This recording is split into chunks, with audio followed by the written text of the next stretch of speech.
glacial sediments can be another really useful source of data. Here I've got an exposure of till, deposited by a glacier. Within this exposure, we can see the three main characteristics of till. Firstly, the sediment is poorly sorted. We've got large boulders and small clasts right next to each other. We can see that the clasts within our exposure are fairly angular. And finally, it is unstratified, meaning there are no layers within this deposit.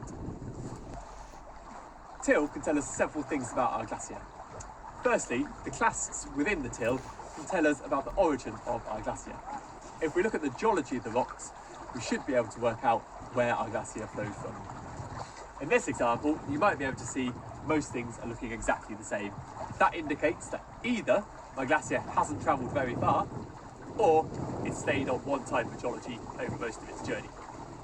In some locations, you will find till comprising of many different geologies, and there you'll be able to piece together the journey that the ice has taken to that location. Secondly, till can sometimes tell us the direction our glacier was flowing.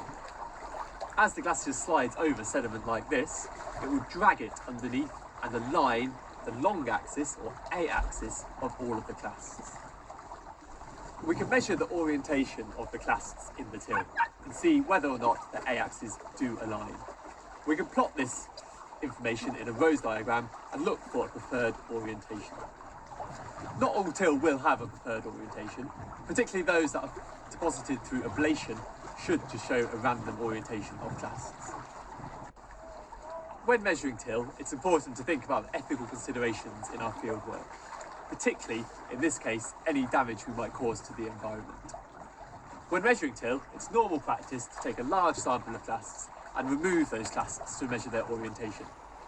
Now, if lots of geographers come here and do that over time, they're going to damage this exposure and not leave it there for geographers in the future. In an area like here, in the Lake District National Park, it's very important that we don't damage the environment for the other people who come and visit. Now, if your till exposure is, say, in a coastal location or along a riverbank, it might be subjected to lots of erosion naturally from the water in the sea or the river.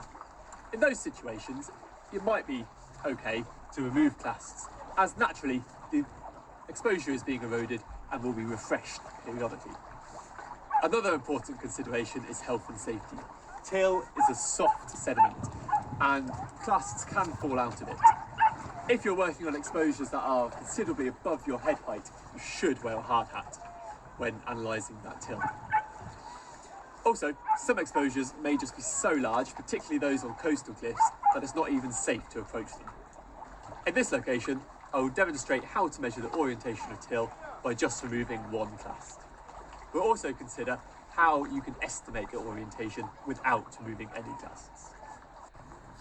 When measuring our clast orientations, we need to have a sampling strategy to decide which clasts we're going to measure.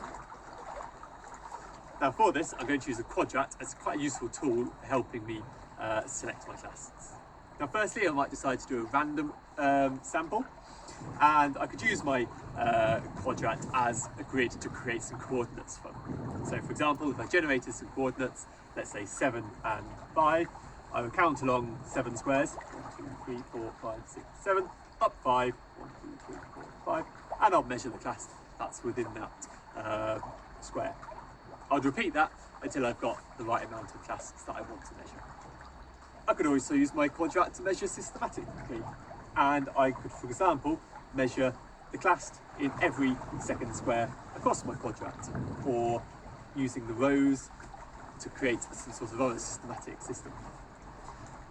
I could also do things in a stratified way, and I might decide I only, say for example, want to measure the 5 largest clasts in each location. Obviously I would need some sort of justification to make that decision. Once I've measured my clasts in one location, I could then flip my quadrat and repeat my sampling in another location. I'm going to have a go at measuring the A-axis orientation of this clast here. First thing we need to do is gently remove the clast, maintaining the orientation it's pointing in. Now when you remove it, be quite gentle as to not make the sediment above collapse. So I'm pulling it out, and I can see the A-axis along here is pointing in that direction. I'm going to replace that clast with a pencil. And I want my pencil to go in on the same orientation as the A-axis of the clast. Now don't throw the clast away, keep it, because you can use that for some further analysis. Now, you're going to take your compass, put it alongside your pencil, showing that A-axis orientation, and then measure your orientation exactly as we did with striations earlier on. There we go. Here I've got an orientation of 60 degrees.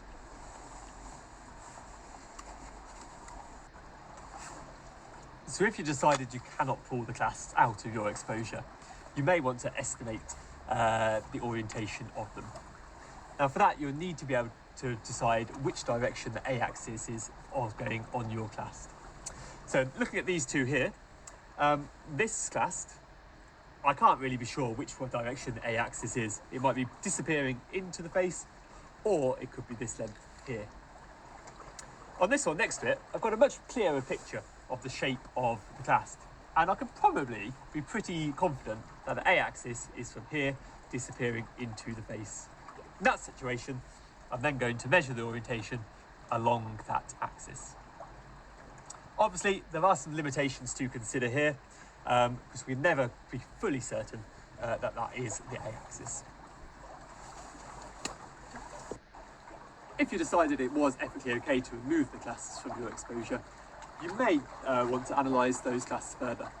You could, if you wish, measure the size of them, measuring the A, B and C axes, and you could also measure the angularity of the clasts. Now, if you want to know how to do that, we have videos on coastal fieldwork that do that in the exact same way that you would do it for your clasts from your till exposure. So go and watch one of those videos to find out how to measure the size and shape of pebbles.